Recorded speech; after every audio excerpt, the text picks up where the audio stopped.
अस्सलाम वालेकुम। एक ज़रूरी बात जो भी हम कर रहे थे, ये बहुत ज़रूरी है खुश व खुर्रम ज़िंदगी गुजारने के लिए और इत्मीनान वाली ज़िंदगी गुजारने के लिए कि हम सच्चे हों। सच्चे का सिर्फ ये मतलब नहीं है कि आप मुंह से सच बात कह रहे हैं। सच्चा होना एक रवैया है, एक एटीट्यूड है। सच्चे होने का मतलब ये है कि आप एक एक्सेप्टेंस की फेज़ के अंदर हैं। जो कुछ आपको मिला है और जो कुछ आप हैं और जो कुछ आप सोच रहे हैं, उसके बारे में एक क्लियर अंडरस्टैंडिंग कि मैं ये हूँ, मैं इतने पानी में हूँ और ये है मेरी हकीकत। इसका बिल्कुल 100% बंदे को पता होना चाहिए। इसको हम एक और तरह से भी कह सकते हैं, वो ये है कि अच्छी ज़िंदगी गुजारने के लिए बहुत ज़रूरी है कि आप अपने आप से मोहब्बत करें जैसे कि आप हैं। अंग्रेज़ी में जैसे love yourself the way you are. बहुत दफ़ा हमारे रवैये के अंदर गुस्सा, लड़ाई, चिड़चिड़ापन और हमारे रिलेशनशिप्स के अंदर जो है इस्तेहकाम का ना होना, बहुत जल्दी रिलेशनशिप टूट जाना, बहुत जल्दी जो है मोहब्बत नफ़रत में तब्दील हो जाना, लड़ाइयाँ होना, झगड़े होना, उनकी बुनियाद ये होती है कि हमारी ज़िंदगी अपने बारे में सच्ची नहीं होती। यानी हम अपने आप को एक्सेप्ट नहीं कर रहे होते जिस तरह से कि हम हैं। यानी हमें अपने आप से मोहब्बत नहीं होती। आपसे मैं 200 रुपये मांगूँ और आपकी जेब में 200 रुपये ना हो तो आप मुझे क्या दे सकते हैं? आप दे ही नहीं सकते। इसी तरीके से मुआशरे में और लोगों को और फिनोमिनास को मोहब्बत देने के लिए आपके पास खुद मोहब्बत का मौजूद होना बहुत ज़रूरी है।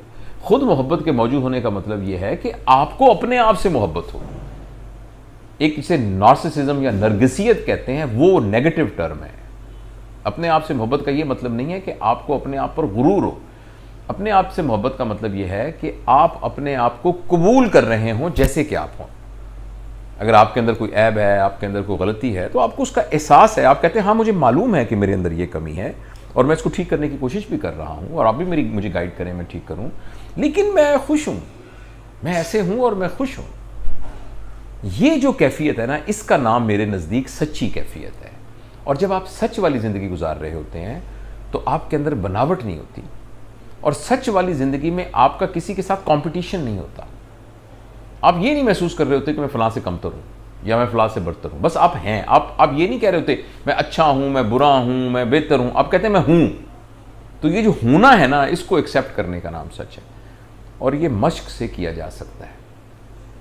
गो इसमें यह बात बड़ी समझने की है कि बहुत दफ़ा इसकी बैकग्राउंड जेनेटिक्स में होती है और एपिजेनेटिक्स में होती है। वो एपिजेनेटिक्स की बात कभी तफसील से करेंगे।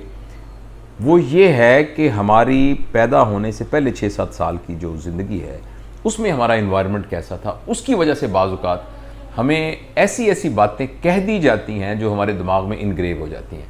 जैसे माँ तो उसकी बेहतरी के लिए कहती है तू नकम्मा है, तूने बिल्कुल ज़िंदगी में कुछ नहीं करना और तू बिल्कुल किसी काम का नहीं है, मगर वो उस बच्चे के दिमाग में इनग्रेव हो जाएगी और वो सारी ज़िंदगी अपने आप को नकम्मा समझता रहेगा और उसके तमाम अपने एक्ट से इस बात का इजहार होना शुरू हो जाएगा जिसमें वो ये साबित करता रहेगा कि जो मेरी माँ कहती थी वो ठीक है। तो गो इसकी वजूहात जो है वो बाज़ औक़ात बहुत फिक्स्ड होती हैं लोगों के रवैये की, लेकिन फिर भी हम अपने शऊर के ज़रिए से मुराकबा करके, अपने आप से बात करके अपने आप को रिकंडीशन कर सकते हैं और अपने आप को समझा सकते हैं। इस गुफ्तगू की बॉटम लाइन ये है कि हमें बैठ के अपना एनालिसिस करना चाहिए, अपने प्लस पॉइंट्स और नेगेटिव पॉइंट्स को देखना चाहिए और उसके बाद उसको कबूल करना चाहिए और उसमें से जो चीज़ चेंज होने वाली है उसके लिए कोशिश करना चाहिए। और कोई भी ऐसी चीज़ नहीं है जो लर्नेबल ना हो, जो हम सीखना, कोई भी ऐसा रवैया नहीं है कि जो आप ना सीख सकते हो, हम सीख सकते हैं। ऐसा करने से ज़िंदगी इत्मीनान से गुजरेगी और आपके माहौल के अंदर एक सुकून होगा और इत्मीनान होगा। Thank you.